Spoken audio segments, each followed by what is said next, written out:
So welcome to Brands Hatch GP for the 750 Roadsports 45-minute race. We're in car 56, a Class B Corsa, and you can see that the Audi just brake checked us on the start, which means we have got swamped from a couple of cars behind. So not a great start. As we turn into Paddock Hill, you can see a bit of snap oversteer on cold tyres, and that led to a poor exit.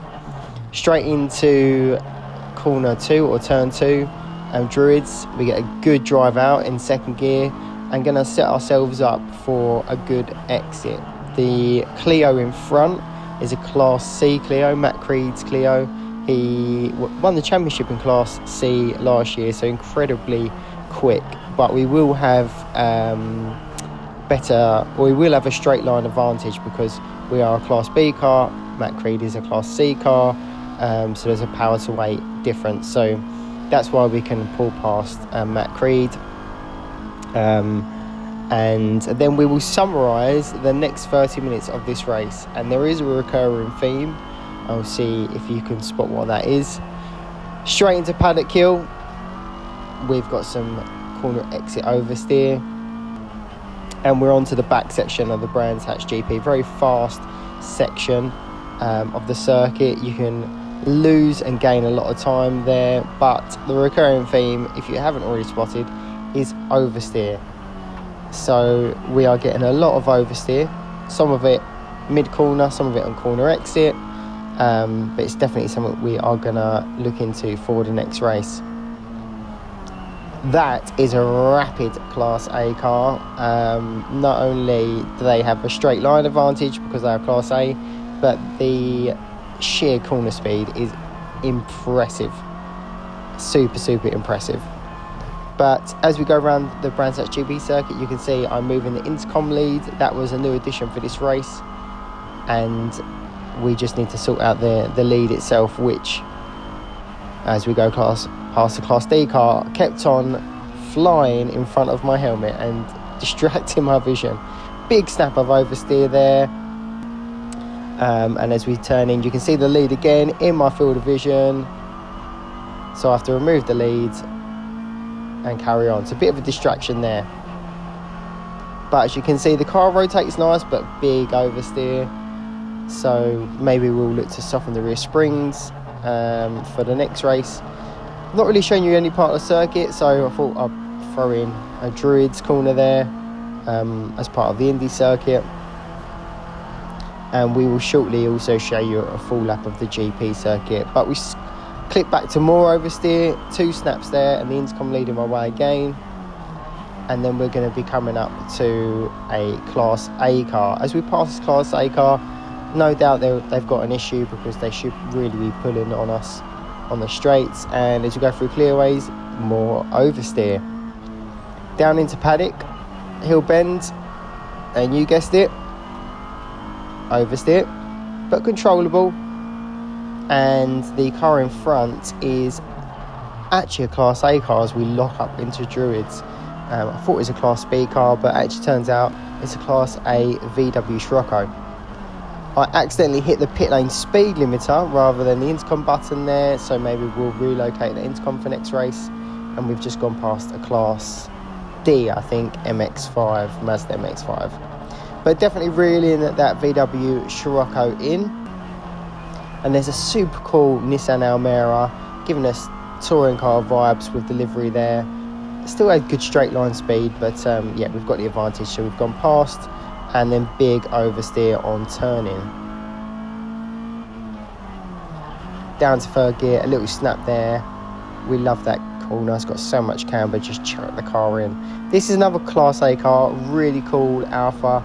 They nearly didn't make it into the race with some technical issues, but I'm glad to see they got those sorted after scrutineering. But yeah, maybe they got some more issues because that car should be pulling on us without any issues down the straight.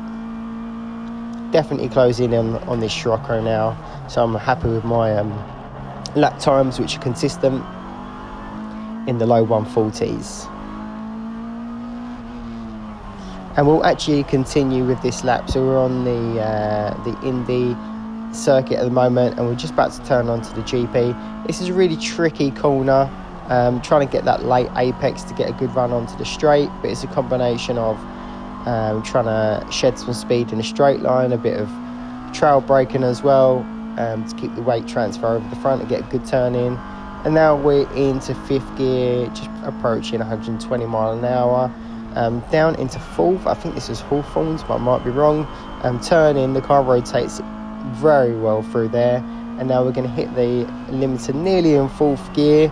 I can actually see my rev counter's broken at this point for some reason, but we do have a rev limiter light which has just come on there, and then we turn in and a bit of oversteer twice actually as we come up to a blue flag, because there is an MX-5 which has just slowed the progress of the Scirocco. We dive to the outside, he does drift over, but we get past cleanly into 4th gear as we just come up to limiter and then turn into clearways, a bit more oversteer, but a nice rotation actually, and that is the lap completed. We're now coming up to a lower class car in the Clio, and we dive down the inside. They gave us plenty of room, so we're grateful for that as we drive out of Druids and now up to this class D MX-5. There's a big power to weight difference here, so we can easily get past on the straight, no need to overcommit on the corners. Clearways again, a lot of oversteer, and this Scirocco, which we already passed, has just done a pit stop, just come out of the pits for their mandatory minute pit stop, and then that's why we've overtaken them on the outside again. Big moment here, the throttle actually got stuck wide open, and we are now communicating that to the pit. So yeah, scary moment. Throttle got stuck wide open, car wouldn't slow down, so I had to dip the clutch, brake, and then sort the throttle out, and luckily the issue resolved itself. But it's not giving me much confidence as we turn in to Hawthorns again, and there is a yellow flag, so we're communicating that to the pits because there could be a safety car, but I am coming in this lap. I want the team to check the throttle because that moment was scary. So I'm just looking out for the team. We don't have assigned garages like we usually do because of the European GT series that are taking up the garages, and the team are just checking the throttle now as my partner Ellie gives me some fluids. So mandatory 60-second pit stop done. Let's get out the pits. 2nd gear. I'm going to check my speed limit with my speed limiter button. Yep, we're all good there. I'm going to turn the fan off for cooling in a pit stop, and then we're going to get back to it. So straight out the pits, in a pack of Class A cars currently. You've got an M2 there in Class A and a TCR car, an actual TCR car there in Class A. And if we come up to Druids, the revs rise again for no reason at all, and now we don't have a throttle. The throttle pedal is solid. I can't push it down. It's completely stuck. And we're currently just rolling in neutral.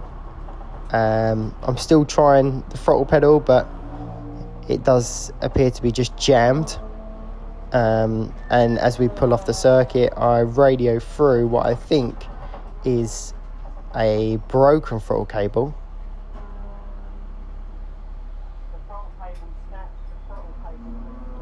But I was wrong. It wasn't the throttle cable that had snapped. It actually turned out to be the throttle cable had come out of the runner on the throttle bodies. It's not happened to me since I fitted the throttle bodies over 10 years ago.